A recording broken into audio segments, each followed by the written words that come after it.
गली नंबर 103, मौत का रास्ता। भाई, तूने कभी गली नंबर 103 के बारे में सुना है? रात के करीब 1:30 बज रहे थे। मैं और विवेक दोनों ऑफिस से निकले थे। सड़कें सूनी हो चुकी थीं।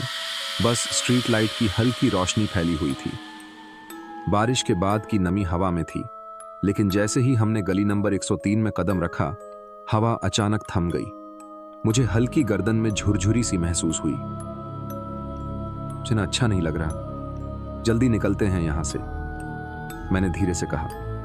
अबे, इतनी छोटी सी गली ही तो है, आधा किलोमीटर भी नहीं होगा, विवेक हंसते हुए बोला। लेकिन जैसे जैसे हम आगे बढ़े, एक अजीब सी बदबू आने लगी, जैसे सड़े हुए फूलों और गले सड़े मांस की। मैंने विवेक की तरफ देखा। उसने भी अपनी नाक पर हाथ रख लिया। गली नंबर 103 का पहला एहसास, गली काफी संकरी थी। दोनों तरफ पुराने जर्जर मकान थे, जिनकी दीवारें सीलन से भरी हुई थीं। बल्ब जल तो रहे थे, लेकिन उनकी मध्यम रोशनी माहौल को और डरावना बना रही थी। टप टप, हम दोनों ठिठक गए। भाई, ये आवाज, मैंने धीरे से कहा। कोई चप्पल घसीटने की आवाज आ रही थी। हमने पीछे मुड़कर देखा, लेकिन वहां कोई नहीं था। फिर भी आवाज आ रही थी, धीमी मगर साफ। अब हम थोड़ा तेजी से चलने लगे, लेकिन जैसे जैसे हम बढ़ रहे थे, वो आवाज भी तेज होती जा रही थी। गली नंबर 103 की परछाई। अबे, ये क्या मजाक कर रहा है? विवेक ने गुस्से में कहा। हम में से कोई भी ये आवाज नहीं कर रहा। मैंने उसकी तरफ देखा।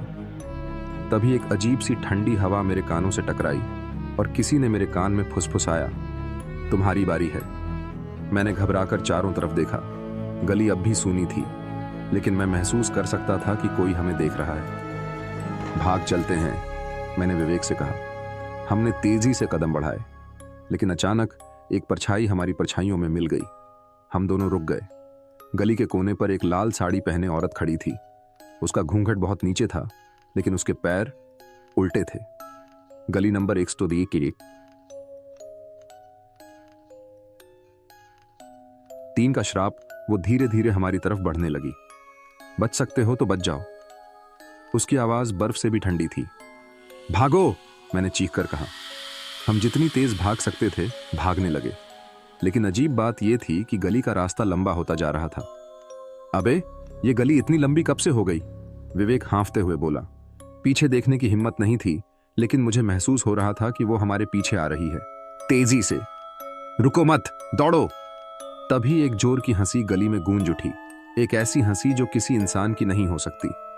हम गली के आखिरी कोने पर पहुंचे और जैसे ही मुख्य सड़क पर कदम रखा, वो गायब हो गई। लेकिन उसकी हंसी अब भी हमारे कानों में गूंज रही थी। गली नंबर 103 की सच्चाई, अगले दिन हम इस बारे में पास की दुकान वाले से बात करने गए। उसने हमें देखा और उसके चेहरे का रंग उड़ गया। तुम लोग गली नंबर 103 से सही सलामत आ गए? हाँ, लेकिन वहां कुछ बहुत अजीब था, विवेक ने धीरे से कहा। अजीब? भाई, वहां से जो लोग जाते हैं, वो लौटते ही नहीं। हम सन्न रह गए। पहले भी कुछ लोग बच गए थे, पर कुछ दिनों बाद उनकी लाशें उसी गली में मिली। पर वो औरत कौन थी? मैंने पूछा। कहते हैं सालों पहले उस गली में एक औरत की हत्या कर दी गई थी। उसकी लाश को उसी गली में फेंक दिया गया। तब से वो हर उस इंसान का पीछा करती है जो उसकी गली में कदम रखता है। हम दोनों चुप हो गए। क्या हम सच में बच गए? 2 दिन बाद विवेक ने मुझे कॉल किया। भाई, कल रात दरवाजे पर दस्तक हुई थी। उसकी आवाज कांप रही थी। फिर मैंने दरवाजा खोला। वहां कोई नहीं था, लेकिन जमीन पर गीले पैरों के निशान थे और उनमें से कुछ उल्टे थे। मेरे हाथ पैर सुन्न पड़ गए। गली नंबर 103 की वो औरत शायद अब भी हमारे आसपास थी। अगर कभी गली नंबर 103 से गुजरना पड़े तो अपनी परछाई मत देखना, क्योंकि अगर वो हिल रही हो और तुम ना हिले तो समझ जाओ अब तुम्हारी बारी है।